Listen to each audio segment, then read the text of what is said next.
Perfeitamente. Ok, então, gente, vamos então aí iniciar nossas atividades de extensão. Boa tarde a todos, sejam bem-vindos aí ao nosso terceiro dia do nosso programa de extensão Pedagogia Primavera, onde o nosso objetivo aí é discutir a perspectiva da educação, das práticas pedagógicas, das políticas educacionais no âmbito aí do contexto que estamos vivenciando, que é o período pandêmico no Brasil, a pandemia, enfim, as nomenclaturas aí que ocupam aí o período que nós vivemos aí. Agradecer desde já a professora Jussara pela disponibilidade em estar conosco aqui. Eu vou deixar a apresentação por conta da nossa querida professora Geralda, que vai estar mediando esse evento com a gente nesse fim de tarde. Desde já agradecer todos os nossos discentes, convidados externos, comunidade externa, enfim, que estão presentes aqui. Também agradecer a nossa equipe de organização, o professor Antônio Donizete, Priscila, os monitores que aqui estão presentes. Sem muitas delongas, passar a palavra para a professora Geralda, que vai conduzir, então, aí, mediar a nossa atividade. Tenhamos aí um bom evento e até breve. Boa tarde a todos e todas, os alunos da pedagogia, os convidados externos, meus colegas aí do IFES, especialmente o Wilson, a Fabiana, não sei, eu vi que ela tinha entrado, mas não cheguei a falar. Tudo bem? Tudo bem, que bom, que alegria vê-lo. Saudade de vocês, Donizete, Priscila, né? Eu não tenho a lista de todos, não, mas de acordo com o que o Wilson estava falando aí, todos vocês, né, eu tenho vocês no coração e tenho muita saudade. Mas logo, logo, né, a gente com certeza vai poder estar todos juntos, presencialmente. Então, o programa de extensão Aquarela Primavera na pedagogia e a segunda semana de pedagogia, educação em tempos de pandemia,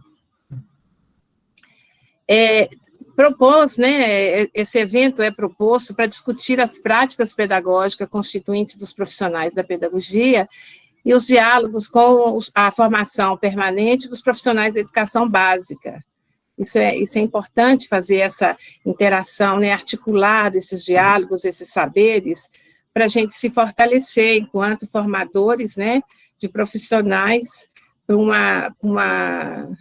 de profissionais de tão importância, né, para a nossa sociedade. Então, diante dessa, também a gente vai tentar economizar bastante o tempo para a gente aproveitar o máximo das discussões.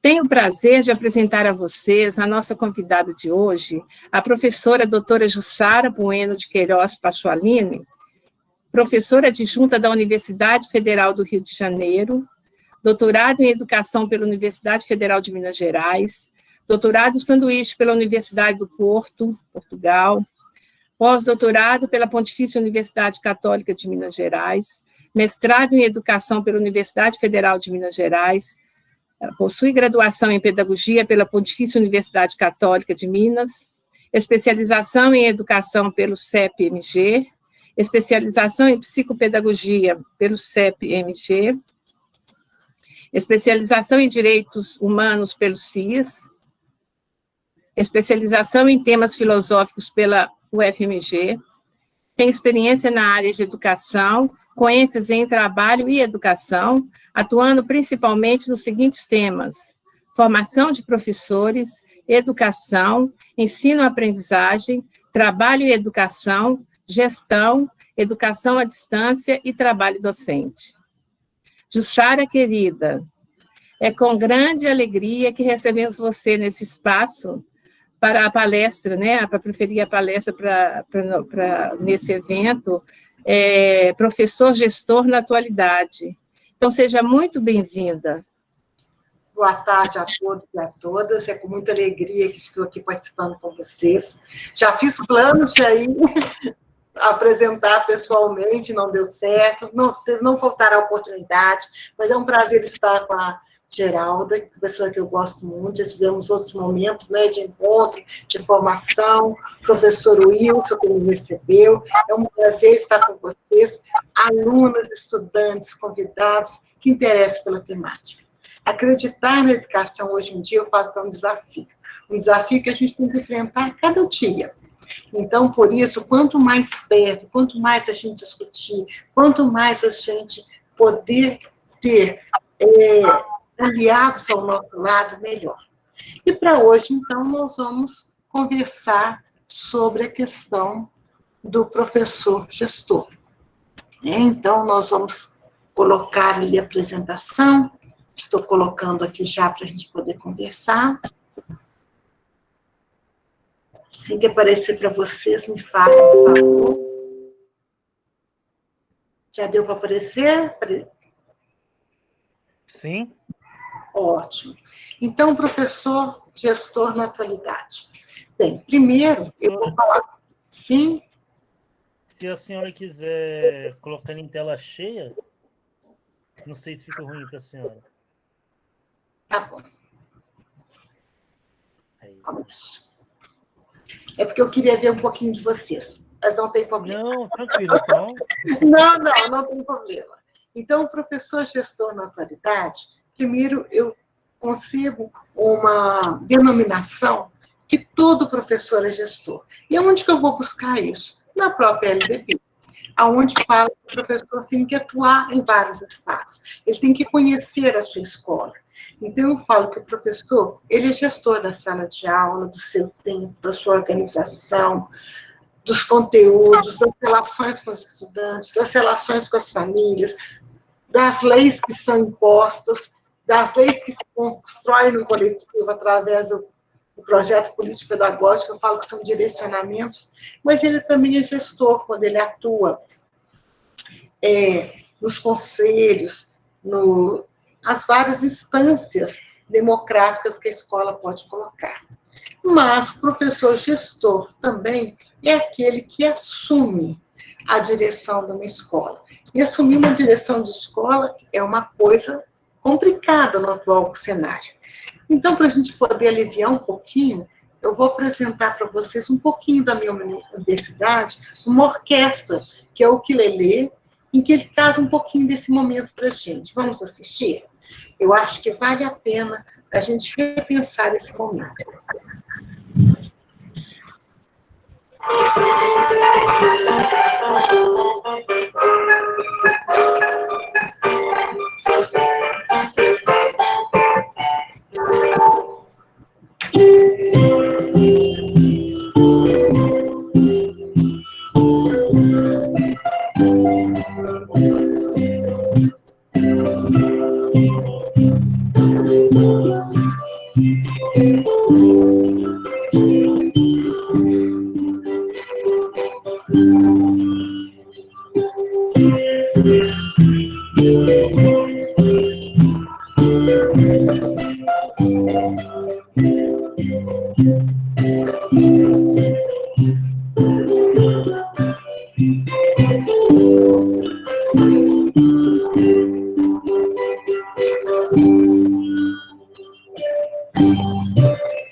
Bem, deixa eu voltar aqui para a apresentação.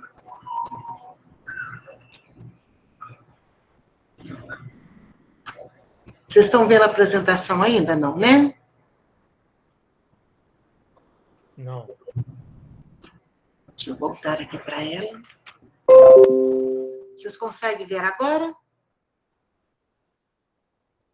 Sim.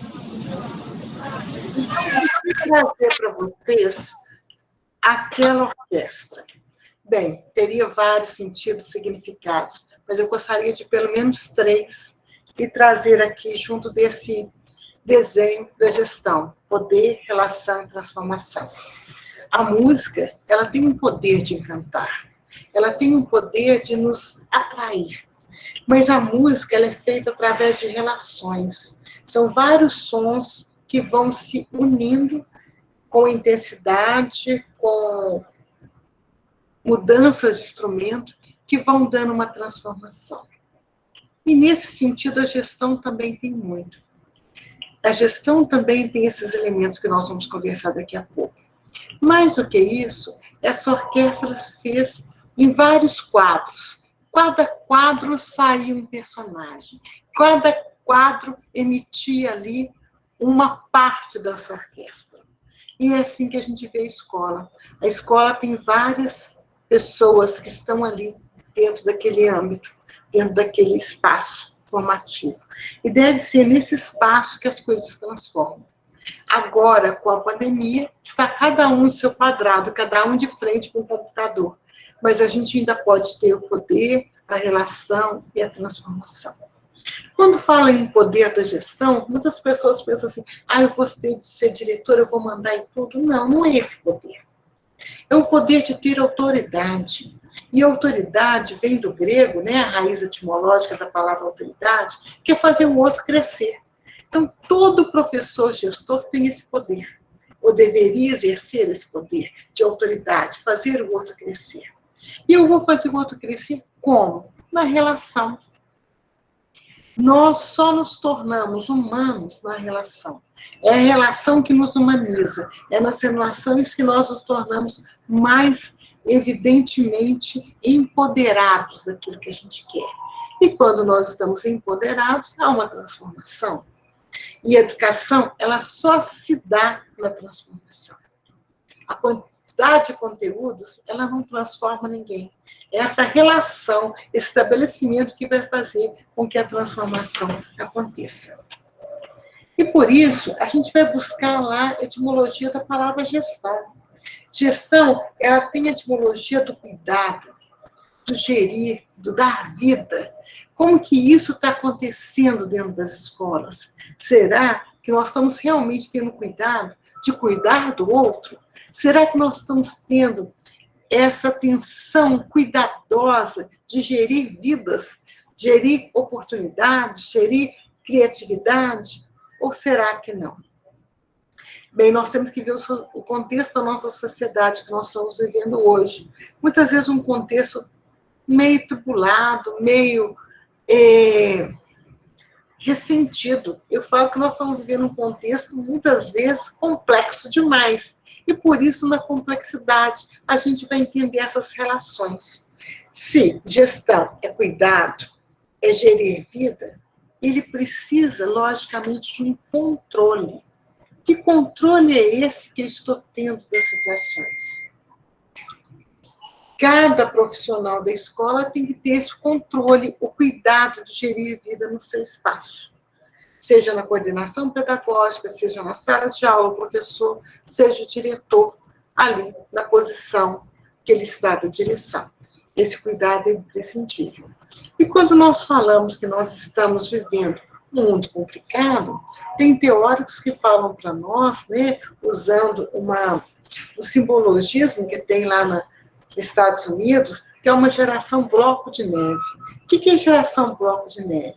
Que diante de qualquer coisa vê um problema imenso e já vem com uma agressividade. Aí tem uma massagem aí do Genildo, né? Eu sou o quê? Você é imbecil? Você é idiota? Quer dizer, eu nem espero o outro falar. Eu já vou com toda a carga negativa, Quantas vezes a gente vê isso nas relações da escola, seja os estudantes em relação aos professores, seja a família dos estudantes, ou até mesmo os professores em relação à direção. Mas é preciso parar e falar, olha, o que eu falei com você? Por que você está assim? Se a escola nos apresenta, muitas vezes, com essas reações que são inoportunas, que são negativas e que adoecem, é preciso dar um basta, é preciso falar, não, vamos conversar sobre isso. E aí eu trouxe o sociólogo Bauman, que ele vem falar para nós que nós estamos vivendo relações líquidas, relações sem concretude. As pessoas se aproximam quando está bem, quando está querendo alguma coisa. Tem um comprometimento, tem algum tipo mais de reação que eu preciso de uma demanda do outro, eles caem fora. E hoje em dia, nesse processo virtual, isso é muito comum. Não é à toa que eu coloquei esses desenhinhos dessas conexões aí no PowerPoint. Eu fiquei pensando qual PowerPoint que eu ia colocar e achei que esse representava bem esse mundo de conexão que nós estamos vivendo agora. Mas essas conexões, elas não dão sustentabilidade, elas não dão firmeza nas relações. Pelo contrário, elas são líquidas, elas se desmancham. Quer um exemplo? A gente vê assim nos sites de relacionamento, sejam elas no Facebook ou outro, as pessoas estão ali, elas postam alguma coisa, se não me agradou, eu pego e corto aquela relação. Em vez de eu conversar, de eu estabelecer com o diferente, não. Eu não quero ouvir você. Você pensa diferente de mim. E assim, eu vou criando guetos, eu vou criando situações em que eu não tenho o diálogo com o diferente, em que eu não aprendo com o outro. E mais do que ainda, os teóricos vêm falar para a gente que nós estamos vivendo um mundo do espetáculo.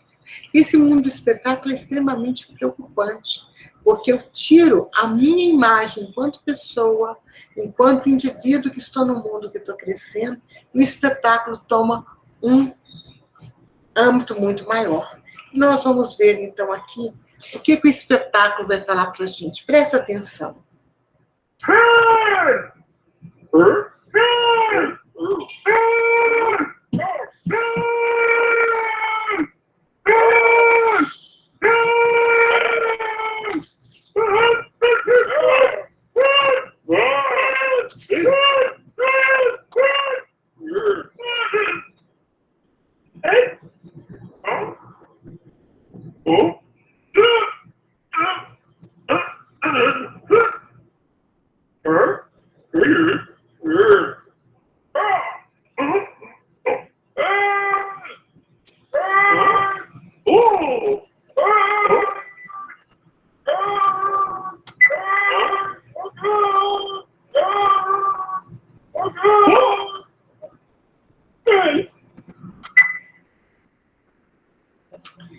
Bem, esse cenário também, ele nos instiga a pensar muito.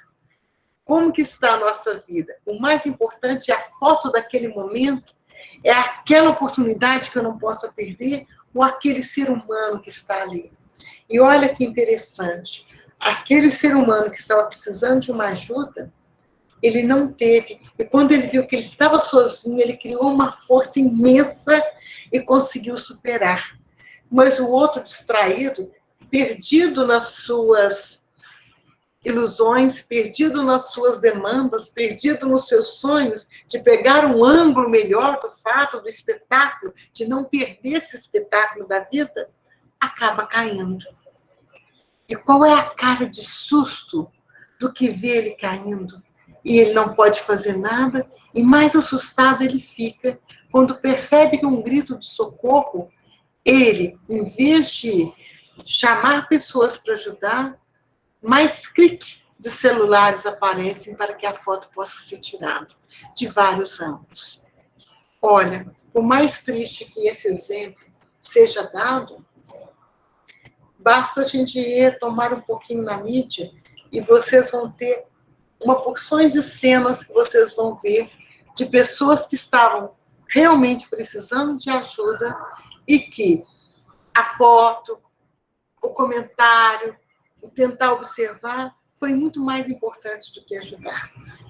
E para isso, gente, eu estou marcando um cenário de um contexto que nós estamos vivendo para a nossa professora. Mas que cenário difícil que a senhora está trazendo para a gente. Realmente. Eu estou trazendo um contexto deslumbrante. Edgar Morin fala para nós que nós temos que viver essa complexidade de tornarmos humanos, que nós estamos perdendo essa dimensão. No individualismo, né? No fechamento para o outro. O que está acontecendo? E Humberto Maturana, que é o neurobiólogo de Santiago do Chile, ele vem falar para a gente que o mundo está doente mesmo. E para ele, esse mundo está doente pela falta do amor. Agora, amor para Maturana não é o amor sublime, o amor decantado pelos poetas. Ele tem uma concepção muito forte. Amor para Humberto Maturana é respeitar o outro como legítimo outro na relação. Uma coisa é eu falar que eu respeito A, B ou C, ele longe. Outra coisa é eu respeitá-lo aqui, na relação comigo o tempo todo. Se a gente for pensar numa escola pública, a escola pública é do público, é do diferente. Como é que está sendo o respeito a essas pessoas que estão ali? Será que nós estamos contribuindo para que a sociedade doente também fique doente na escola? Será que esse gestor está tendo esse olhar para essa escola e fazer diferente uma transformação? Bem, aí eu trouxe para vocês um francês, o Georges Canguilhem. Georges Canguilhem é um filósofo, médico, e ele fez um livro muito interessante, O Normal e o Patológico. Ele vem falar para a gente como é que é tênue, como é que é próximo do normal ao patológico. Você pode tanto passar do normal para o patológico em instantes, como ao contrário. Você também pode passar do patológico, dependendo da patologia, para o normal, para uma cura repentina. Porque ele fala o seguinte, que ser normal é conseguir vencer as turbulências da vida. Ele usa um outro termo, eu estou usando um termo mais simples aqui para a gente poder falar. Mas são todas aquelas pedras que a gente tem no caminho que a gente tem que vencer. Se você consegue vencer, você está normal. Aí eu lembro muito de Freud, que ele falava que ser normal é a pessoa conseguir amar e trabalhar. Se ela conseguir esses dois níveis estabelecer, ela pode ser considerada uma pessoa normal. Mas Georges Canguilhem, ele não coloca esse parâmetro, não. Ele fala assim, a cada dia nós superamos vários desafios. E a cada desafio que a gente consegue superar, eu me fortaleço e me apresento mais como normal. Eu gosto muito de dar exemplo de uma colega minha de trabalho. Eu conto até para ela isso, que eu dou esse exemplo. Eu cheguei numa escola para poder conversar, olhei através de uma janela de vidro, uma senhora sentada, um cabelo alto, todo arrumado, e ela falava assim, por favor, pega aquilo para mim, por favor, pega aquilo para mim. Quem está do outro lado da janela fica pensando, nossa, mas será que ela não poderia esticar o braço, levantar um pouquinho e pegar aquilo? Infelizmente, nós temos que trabalhar os nossos preconceitos. Preconceito é isso, fazer um julgamento, um conceito prévio. Quando eu entrei na sala para conversar com ela, eu reparei que ela tinha atrofia nas pernas. Ela tinha tido paralisia infantil e usava aqueles aparelhos para poder andar. Então, para ela, esse movimento de sair de um espaço, mesmo que pequeno, para outro, levava muito esforço. Mas ela nunca deixou de trabalhar por causa dos problemas das pernas. Um dia, já na vice-direção, ela teve uma discussão, um problema sério com a mãe e tudo, e ela sentiu uma dor de cabeça, teve um edema ocular e ela perdeu uma das vistas. Mesmo assim, essa colega não parou de trabalhar, sempre com um sorriso nos lábios, sempre muito carinhosa com todo mundo. Ela tinha o hábito de chegar na escola às 6h30 da manhã. A primeira pessoa que chegava falava assim, sobe com a minha bolsa, abre a direção, põe lá, e depois ela ia devagarinho, usando as mãos para subir a escada que levava até a sala de direção. Mas nesse espaço de tempo em que ela ficava, na porta da escola, ela recebia cada um com um sorriso e com um elogio sincero. Não tem coisa mais triste do que seja elogio falso. Então, para um, ela elogiava a cor da camisa, para outra, a cor do batom, para outra, nossa, como é que seu cabelo está bonito hoje? Quer dizer, ela fazia que cada pessoa pudesse sentir ali uma pessoa querida. Então, reconhecer o outro, valorizar o outro, trazia vida para essa senhora que já tinha passado por vários problemas de saúde sérios, mas no seu trabalho ela conseguia vencer todos e trabalhar efetivamente na direção. Então, o Jorge Canguilhem vem muito me ensinar sobre esse normal patológico. Às vezes tem a pessoa que está com o dedinho doendo e não consegue fazer mais nada porque o dedinho está doendo e você não imagina a dor que eu estou sentindo nesse dedinho. Né? Então, o que esse normal patológico vem falar para a gente? Um outro francês que eu estou trazendo para vocês chama Yves Schwartz.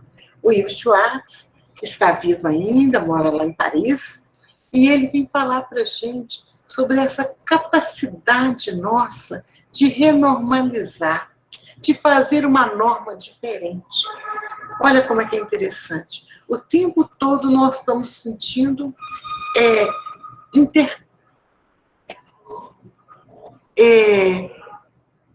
alfinetadas do nosso mundo. Seja de pessoas, seja do ambiente, seja... E como que eu vou fazer diante dessas alfinetadas, desses estímulos muitas vezes negativos, fazer uma norma diferente? Então, o Yves Schwartz vem falar isso muito para a gente, a maneira como que a gente deve agir.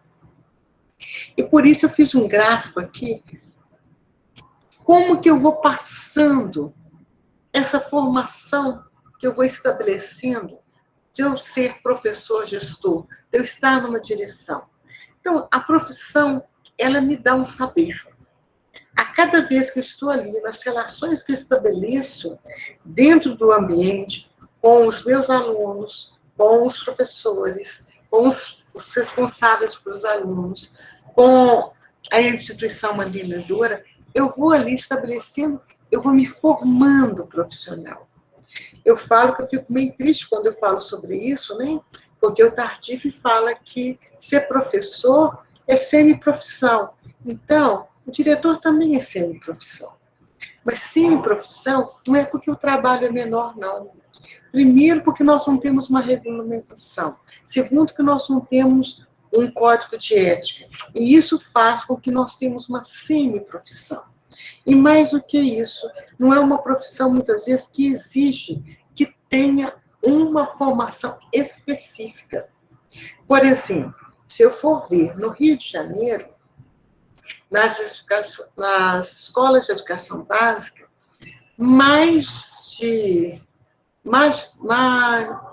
majoritariamente, quer dizer, mais de 50% não são pedagogos que estão na direção das escolas dos anos iniciais. Eu tenho licenciados de várias áreas, mas a formação em pedagogia não é, como se diz, a que está de forma majoritária. E se eu pegar isso no ensino médio, né, as séries finais, aí que eu não tenho pedagogo mesmo. Eu tenho outras licenciaturas e outras formações. Então, assim, a escola, muitas vezes, ela não tem uma profissão para que você chegue ao cargo de diretor. Pode ser várias profissões. Sem contar que em alguns estados ainda, infelizmente no Brasil, a gente ainda não faz a consulta pública para o cargo de diretor. Ele ainda é um cargo de indicação política, o que faz com que haja uma forma atrelada de poder, né? O poder político com o poder dentro da escola.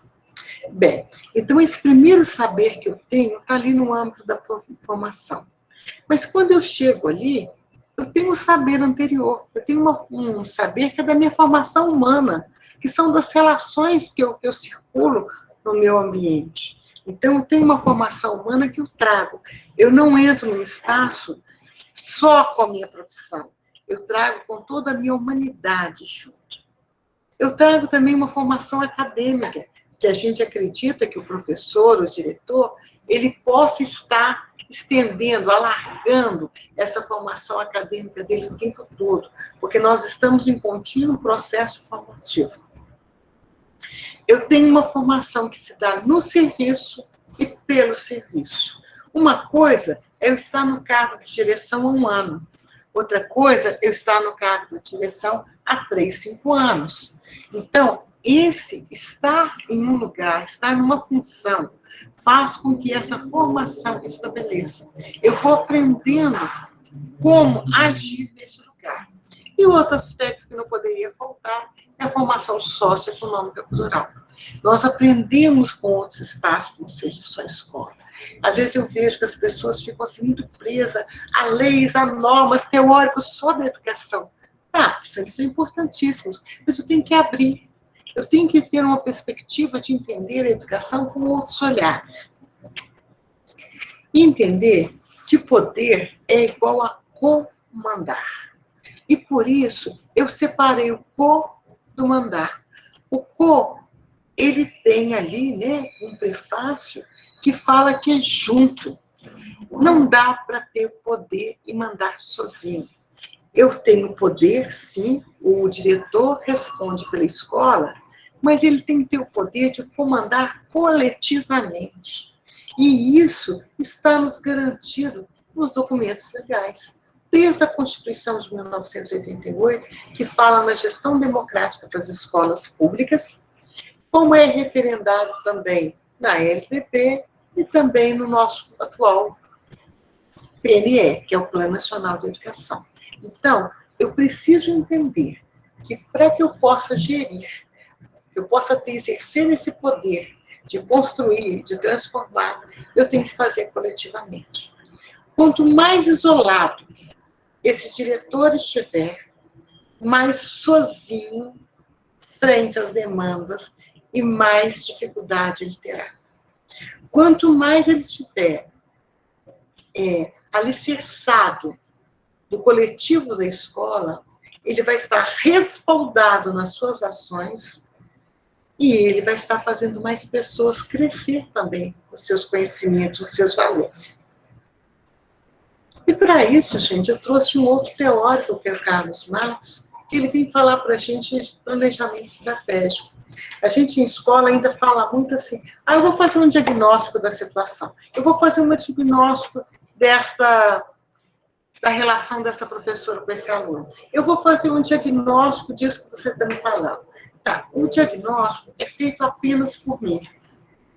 É a minha visão sobre determinada coisa.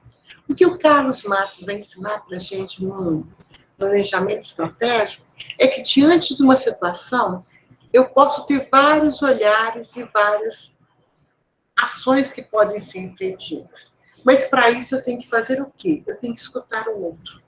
Porque, senão, eu vou agir sempre com o meu olhar. Eu vou agir sempre com os meus pré-requisitos frente a uma situação.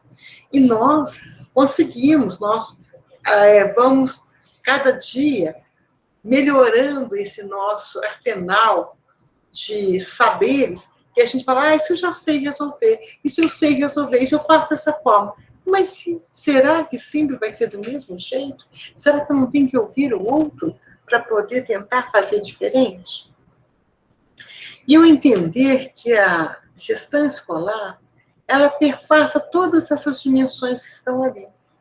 O político, né? Paulo Freire já falava para a gente que todo ato educacional é um ato político, porque é um ato que eu tenho que argumentar com o outro.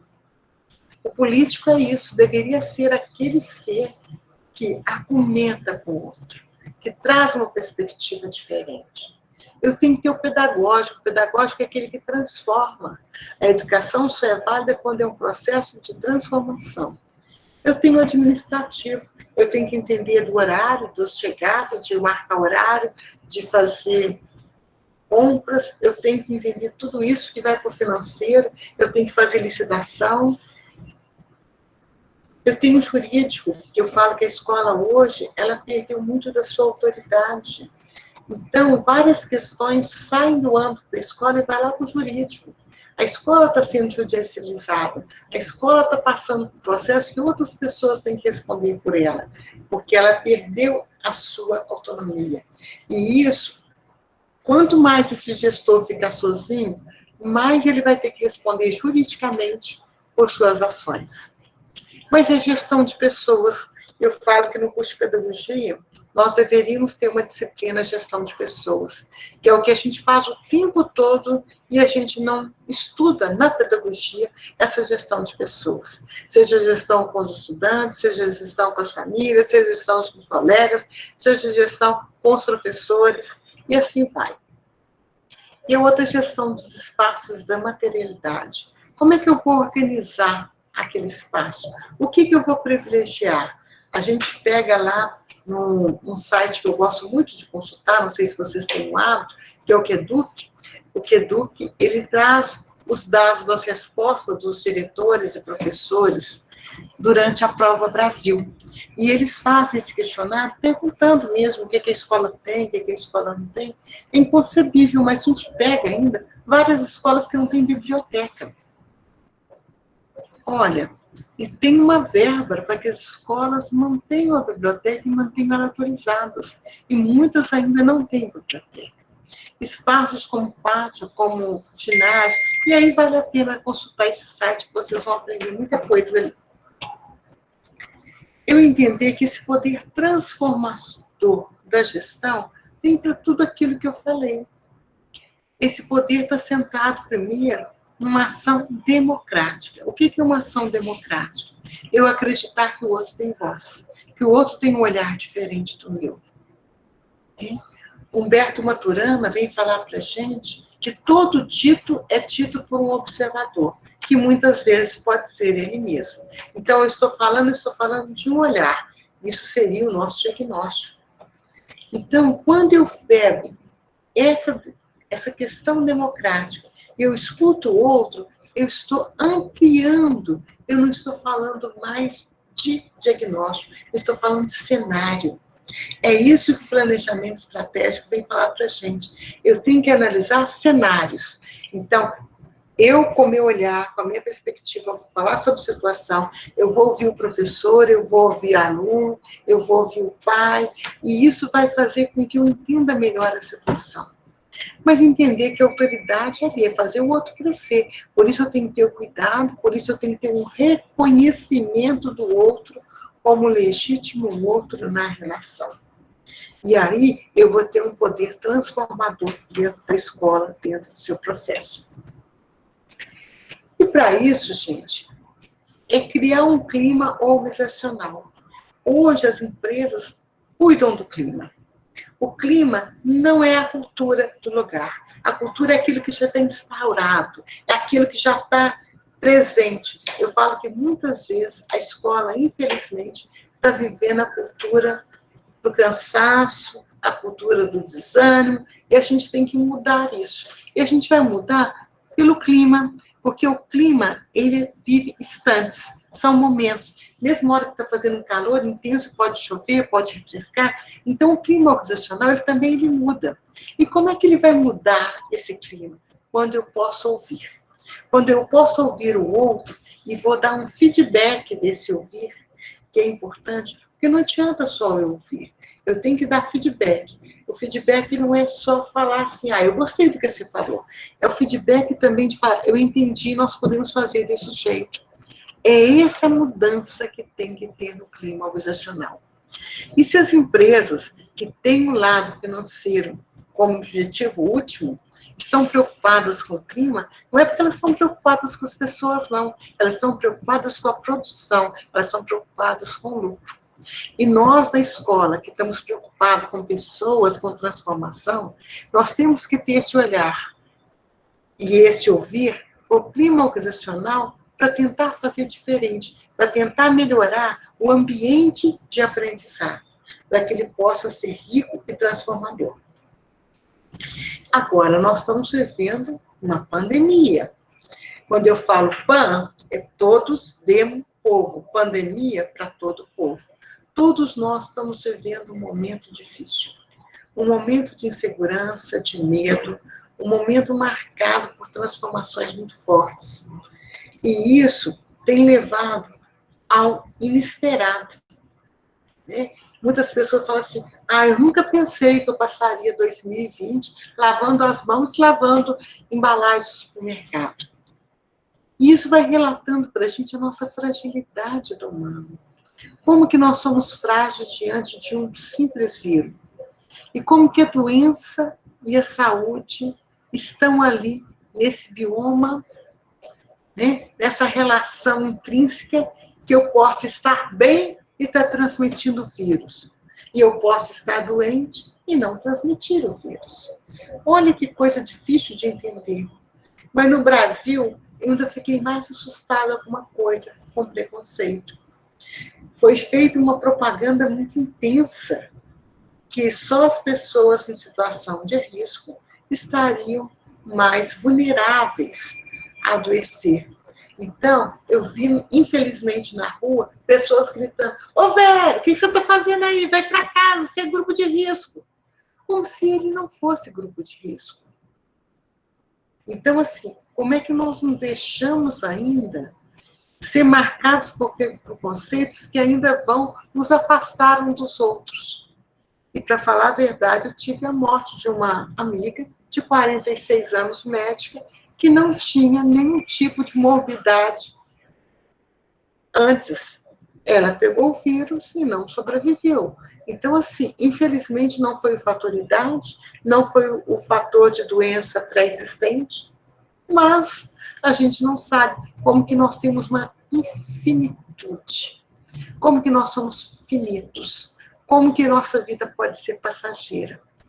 Então, eu vejo que, diante desse momento crítico que nós estamos vivendo, várias reflexões valem a pena serem feitas nesse cenário. É isso que nós estamos querendo na convivência nossa do humano? Será que esse vírus, que nos deixa todos frágeis, vão deixar que eu possa culpabilizar o outro, ou discriminar o outro, ou eu vou fazer uma ação mais social, de ajuda, de cuidado com o outro? E aí eu trago para vocês a dimensão do Humberto Maturana, que nós estamos precisando de restaurar no mundo o amor, que o amor para ele é respeitar o outro como legítimo outro na relação. Isso na escola agora, nesse momento em que nós estamos vivendo essas relações difíceis, pensar nessa transformação é imprescindível. Eu faço, com meu grupo de extensão, o que eu chamo de roda de conversas. E eu falo que as rodas de conversas, elas têm vários objetivos, mas 3 deles mais importantes. O primeiro objetivo de uma roda de conversa é exatamente a interlocução com o outro. Saber que o outro tem um saber que ele vai colocar ali na roda que eu possa aprender. Então, é importante que a universidade esteja com essa interlocução o tempo todo com a educação básica, porque são esses profissionais que vão falar ali desse espaço para nós, das coisas que estão acontecendo no momento. O que acontece? Para eu escrever um livro, para eu escrever um artigo, no mínimo vai demorar uns 6 meses, 1 ano, não sei, até ser publicado. Mas não, quando eu trago um profissional para poder falar sobre a situação, é ali ao vivo e a cores que ele está falando. Então, é naquele imediatismo que eu estou ouvindo o outro falar. Esse é o primeiro lado, a interlocução entre a universidade e a educação básica. Um outro objetivo que eu falo é na concepção de Paulo Freire, que ele fala que nós temos que viver a conscientização. Conscientização, que é ação, reflexão, ação. No momento que a gente está falando sobre determinada coisa que nós vivemos, trabalhamos, atuamos, eu estou falando daquele momento, ao mesmo tempo eu estou organizando o meu pensamento, aquilo está vindo de uma forma reflexiva e provavelmente aquilo vai mudar a minha ação. E, por último, eu brinco que eu falo que, entre aspas, essas rodas de conversas, elas passam a ter um caráter curativo. Curativo na dimensão da cura pela palavra de Freud, mas também na cura das relações. Quando eu trago os gestores para poder falar, eles percebem que eles não estão sozinhos, que às vezes uma situação difícil que um passou, o outro também vivenciou e conseguiu sair de uma outra forma daquela situação.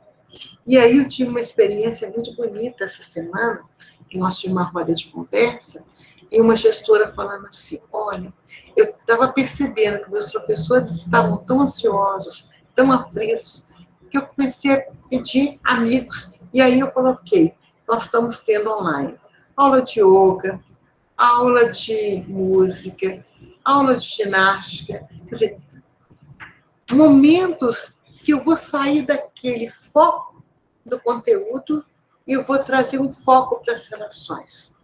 E é isso que nós temos que fazer nesse momento.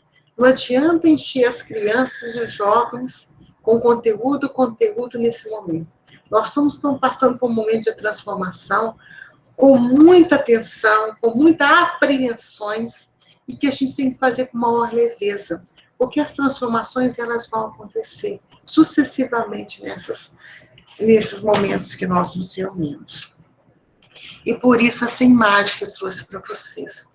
Essa imagem me lembra que cada um de nós somos uma lâmpadazinha que estamos aí nesse fio.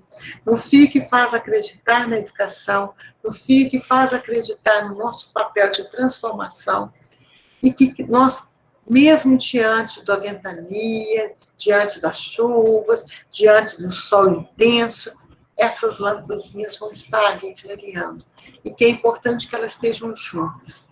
Então, é mais do que imprescindível nesse momento entender que o papel do gestor é um papel relacional e coletivo. É um papel de dar voz, é um papel de estar presente e ser presença. E por isso, eu deixo aqui meu muito obrigada a vocês pela essa oportunidade de a gente conversarmos hoje, da gente dialogar um pouquinho sobre esse papel do diretor de escola, que muitas vezes é mal compreendido, muitas vezes ele fica num foco negativo, mas ele está ali. E é necessário que cada um da escola possa estar junto dele para fazer esse papel transformador. Muito obrigada.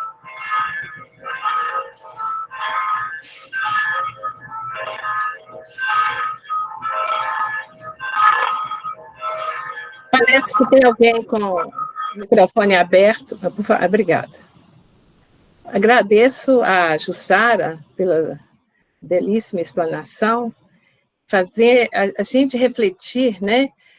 Buscar essas reflexões num tempo desse, ela é imprescindível para a nossa saúde, né? A nossa saúde mental, a nossa condição, né, de ser humano, mas esse profissional, ele tem que agir, mas ele tem que trabalhar, mas ele tem que manter essa sanidade para poder conviver diante de tanta complexidade, de tantos desafios, não é isso?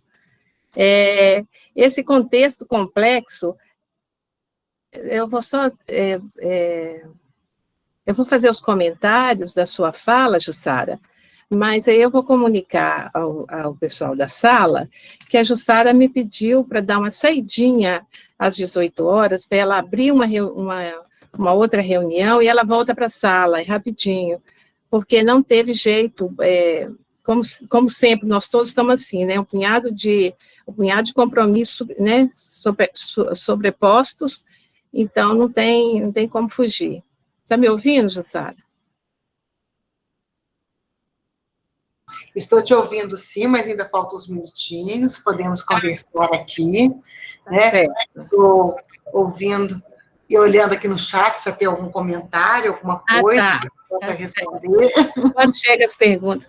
Então, esse contexto, né, tão complexo, em que a gente vive, né, você falou das relações líquidas, na discussão do Bauman, e como, mais do que nunca, eu acredito que é preciso parar, né, para fazer essa reflexão sobre a nossa profissão e sobre a questão da nossa profissionalidade docente.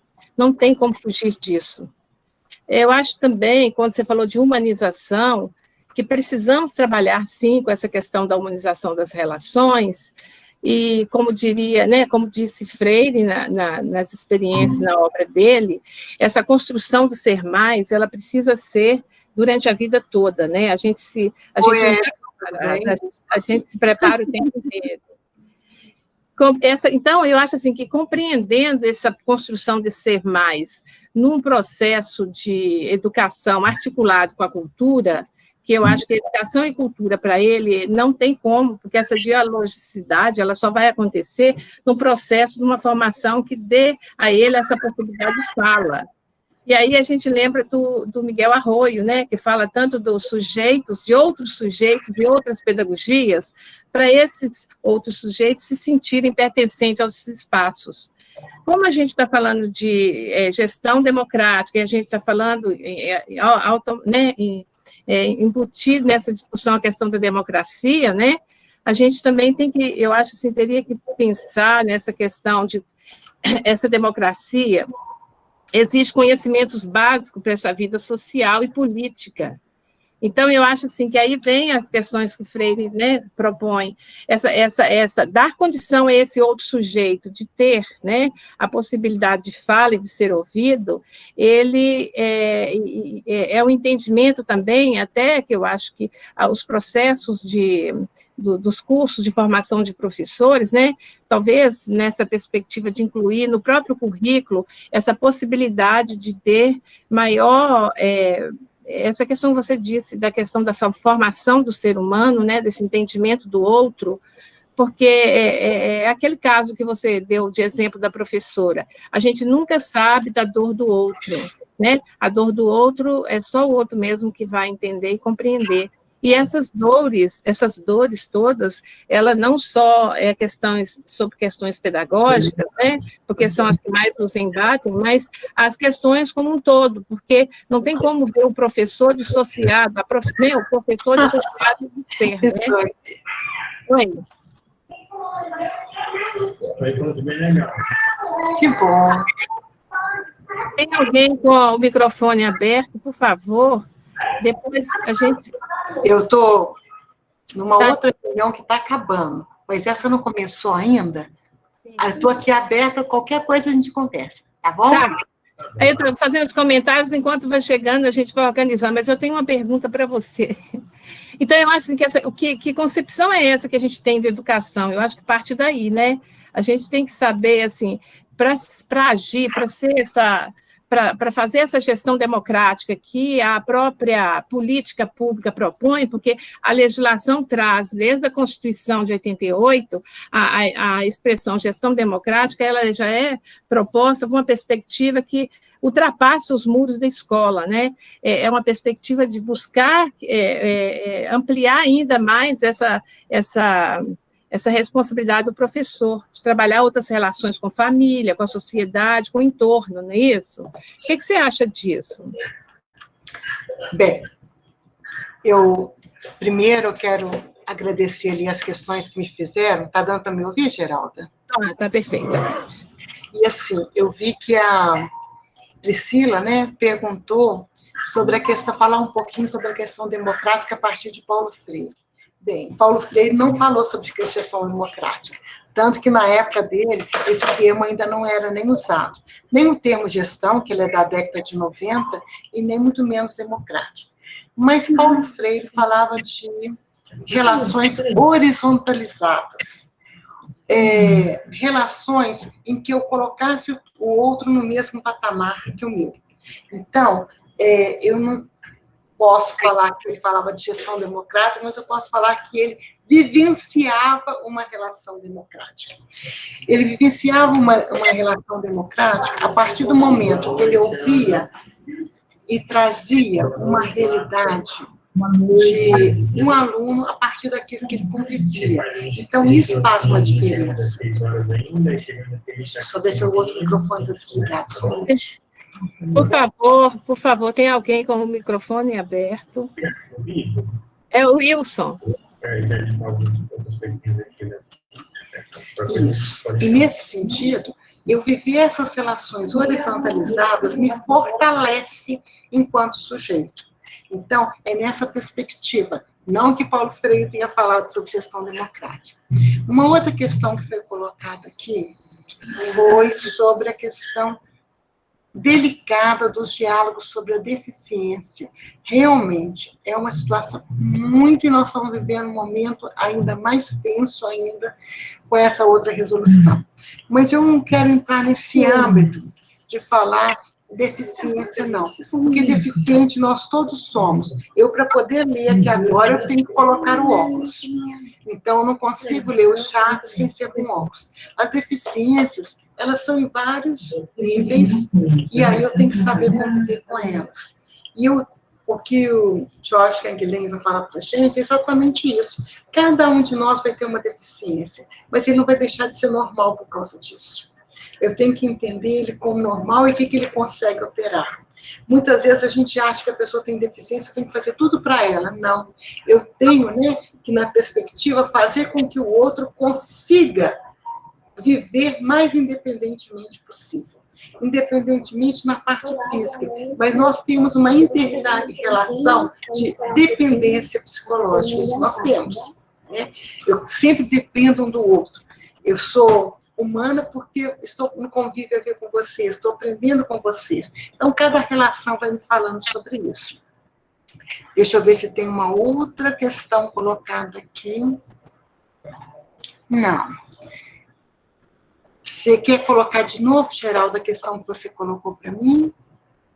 Você me desculpa? Não estou te ouvindo. Só um minutinho. Sim. Está me ouvindo? Agora sim. Sim, deixa eu voltar aqui, que eu tinha feito uma anotação aqui. Eu estava falando essa questão de como que você compreende, porque quando se fala de gestão democrática, as políticas públicas já trazem desde...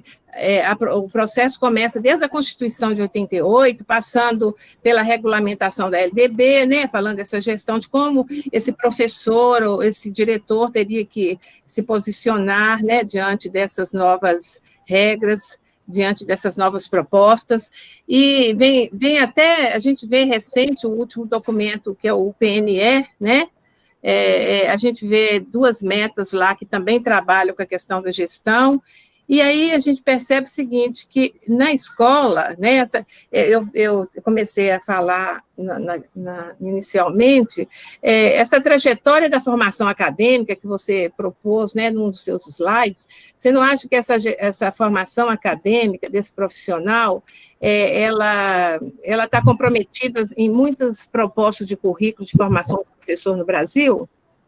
Sim, com certeza.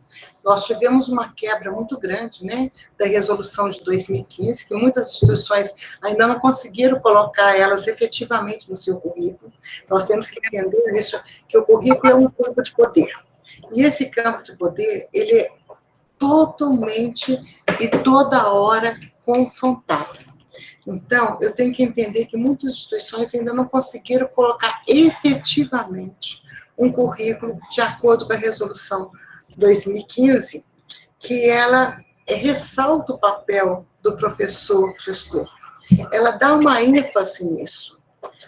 E agora, com a resolução 2 de 2019, é retirado.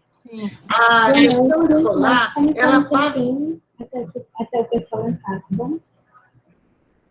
Ela passa a ser da especialização, e não mais do lugar do diretor. Então, isso realmente compromete. Retrocesso, O que fizeram foi um retrocesso. E nós vamos articular para que isso possa acontecer de forma diferente, Você acha que essa concepção, a ação desse gestor, porque o gestor não necessariamente precisa ser o diretor, nós podemos pensar no professor como gestor. Essa ação, essa prática do trabalho dele em sala de aula, dentro do espaço da escola, ela interfere muito na concepção que ele tem de educação? Evidentemente, evidentemente. E é por isso que esse professor tem que estar antenado, ele tem que estar numa formação contínua, para ele entender o contexto que nós estamos vivendo, de repensar em estratégias para que possa atender a essa realidade. O microfone está desligado. Não está desligado. Você está me ouvindo, Geraldo? Estou perfeitamente. Está desligado aqui. Está perfeitamente, eu estou ouvindo. Tá, então, Geraldo, eu acho que eu vou ter que sair, eu estou me chamando na outra reunião, eu acho que é isso. Então, assim, eu vou pedir desculpas, eu vou fechar um pouquinho, eu vou na outra reunião, se der eu volto então, tá bem? Obrigada, um abraço. Wilson. O Wilson está na sala? Sim. Eu gostaria de, eu gostaria de apresentar, você tem como apresentar a capa do livro da professora Jussara? Eu vou fazer um comentário. Ela tem um livro que foi lançado em 2017, sobre desafios da gestão escolar. Você está com ele aqui? Estou, sim, instantinho só. Você tem a capa? Tá, eu vou falando. Aqui. Esse trabalho, né, traz um estudo que a professora fez sobre a gestão escolar na contemporaneidade, que desvelou o fazer do dirigente escolar consubstanciado em ações, sentimento e intencionalidade, que marcavam a sua relação complexa com o trabalho.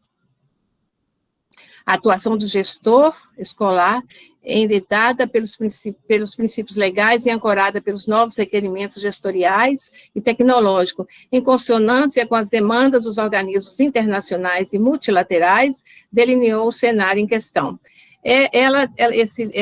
Essa obra, ela doou uns exemplares, eu entreguei na biblioteca do IFES, então quem quiser ler, depois a gente pode trocar ideias. É muito interessante esse trabalho dela, sobre gestão escolar. Enquanto a professora resolve a questão lá da outra sala, eu acho que seria interessante, a gente vai colocando aqui, né, Wilson?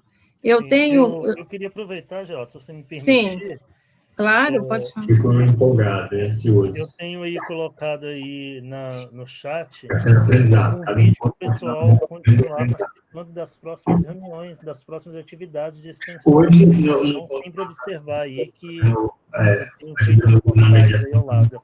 Ô, Wilson, parece que tem um outro microfone aberto, sem ser o seu, não está dando para ouvir direito, não. Nessa condição também.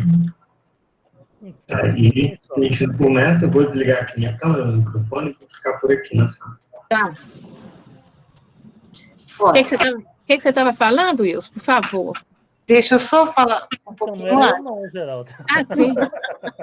Não era eu não, entendeu? Não, mas Deixa você eu falar um pouquinho. Sim, Jussara. Eu vi que a Geralda apresentou o livro, e eu gostaria de falar um pouquinho sobre ele, que foi uma experiência muito rica que eu tive, de um curso de especialização que teve na UFMG, junto com o MEC, que foi a Escola de Gestores. E eu fui professora da Escola de Gestores em várias edições do próprio curso, né?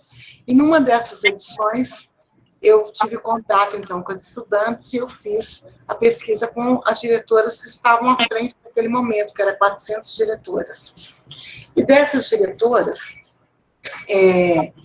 eu fiz uma pergunta, eu tive uma experiência muito boa, porque é o seguinte, questionário a gente não recebe resposta, mas como elas eram as minhas alunas, eu coloquei como atividade, então eu tive todos os questionários que eu mandei devolvidos. Então, foi, assim, uma quantidade de dados muito grande. E dentro de várias coisas que eu perguntei, todas aquelas dimensões, desde a materialidade, das relações, da escola, eu perguntei se a escola era boa. Se a escola é considerada uma escola boa, teve uma professora que colocou, uma diretora, né, em letras garrafais, a minha escola é boa, como é que eu vou falar que a escola que eu trabalho não é boa? Então, assim, as concepções de qualidade de uma escola, de ser boa ou não, ela tem um leque muito grande que vai me mostrar o que é uma escola boa. Nós temos os parâmetros que são os medidos, né, as mensurações que nós temos através do sistema educacional, que fala que uma escola é boa quando essa escola tem um IDEB alto. Aí eu consultei 5 escolas que tinham IDEB alto e fiz para não pegar só da capital de Minas Gerais, mas de pegar de uma maneira longitudinal de várias cidades. Encontrei IDEB de 8,2 em Ribeirão Acima, e 8,4 em Carangola. Então, assim, nós temos escolas de qualidade em Minas Gerais. E depois eu tive a oportunidade de ficar 6 meses em Portugal e conhecer as escolas portuguesas. Então, eu vou falar desse lugar, de 6 escolas que eu também conheci os gestores, o trabalho que era feito e como que eles se envolviam. Então, é um trabalho interessante. Vale a pena consultar aí na biblioteca que vocês têm. Mais alguma pergunta, Wilson? Alguém? Eu não estou vendo nenhuma aqui, não. Está bem? Perfeito. Tá. Então, professora, agradecer pelas reflexões, professora Jussara, profícuas, né, para o momento que estamos vivendo, e eu gostaria de fazer algumas reflexões. Essa semana, aqui no nosso estado, inaugurou uma escola chamada Escola Cívico-Militar, né? E, enfim, eu não vou entrar no debate, até que eu entro, não tem muito problema não, mas aqui não é o momento. Eu fui nos comentários da rede social que postou, né, a notícia, aí eu fiquei pensando assim, por que o professor, aí eu quero falar desse professor gestor, da gestão no âmbito dos partidos políticos, ele vem perdendo espaço para essa gestão coercitiva, né? É uma gestão que traz no ideal da sociedade, então não estou falando do documento da escola, que eu não analisei, não estou falando de nada disso. Estou falando do ideal da sociedade nos comentários que eu li naquela rede social. A gestão coercitiva. Me parece que a sociedade ela quer esse tipo de gestão escolar. Então, assim, eu quero matricular meu filho lá, mas ninguém quer matricular o filho lá falando assim, porque lá o IDEB é alto, porque lá a nota vai ser X. Não, o ideal de coerção. Eu queria que a senhora refletisse um pouco sobre isso, essa gestão coercitiva que vem chamando a atenção dos pais dos nossos alunos da educação básica. Pois é, Wilson. Nas palavras de Maturana, né, nós estamos vivendo uma sociedade doente, uma sociedade que perdemos o respeito pelo outro, no legítimo outro na relação. E quando se perde o respeito, várias coisas acontecem.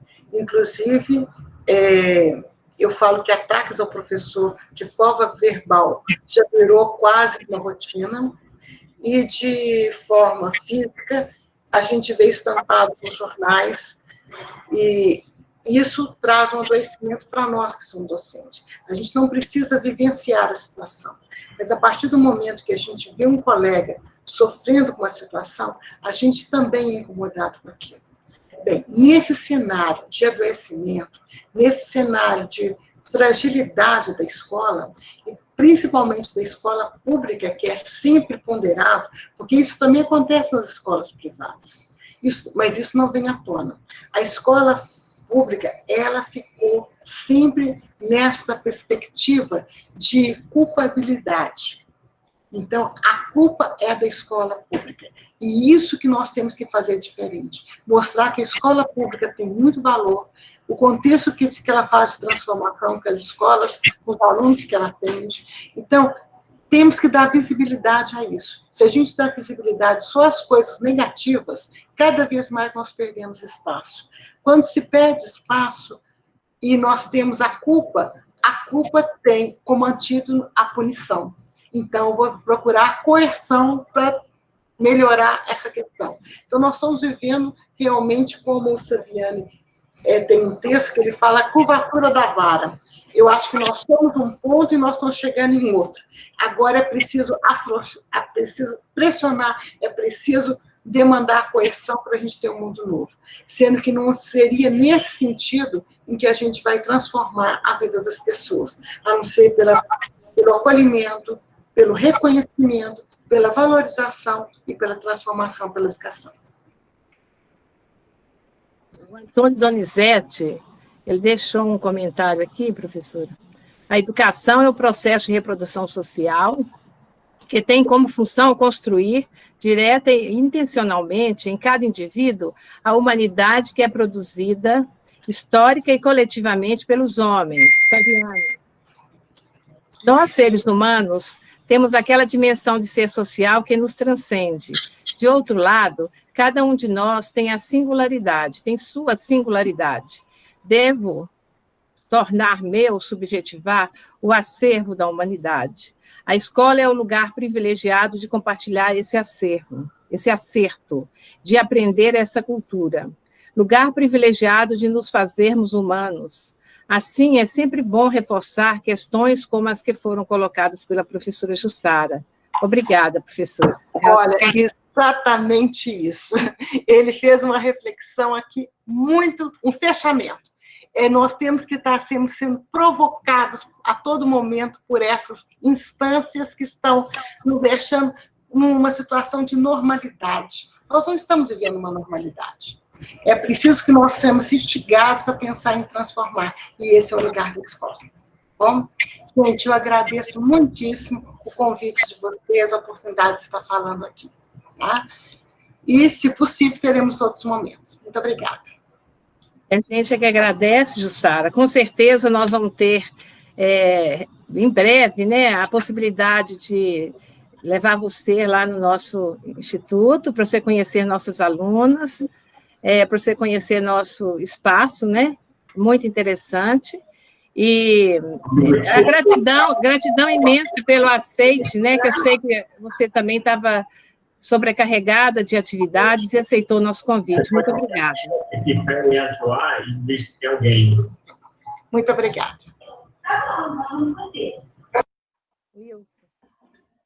Geralda? Sim. Então, agradecer a presença de todos, agradecer, então, aí, em nome da comissão do evento, em nome da coordenação do curso de Pedagogia, a presença de todos, e aguardá-los aí na nossa próxima atividade, que vai ser na sexta-feira, às 17 horas. Ok? Professora Geralda, forte abraço, obrigada. Gratidão pela presença também, como sempre, com contribuições muito relevantes no nosso curso. Eu que agradeço o convite, e eu fico satisfeita de poder revê-los, mesmo que seja virtualmente, né? Os alunos, eu vejo os rostinhos aqui, vai dando saudade, mas a saudade é uma coisa muito boa também de sentir, né? Isso é bom, isso quer dizer que a gente viveu bons momentos. Com certeza, daqui a pouco nós estaremos todos juntos. Obrigada a todos. Ok, boa noite, gente. Tá, boa noite, tchau. É sexta.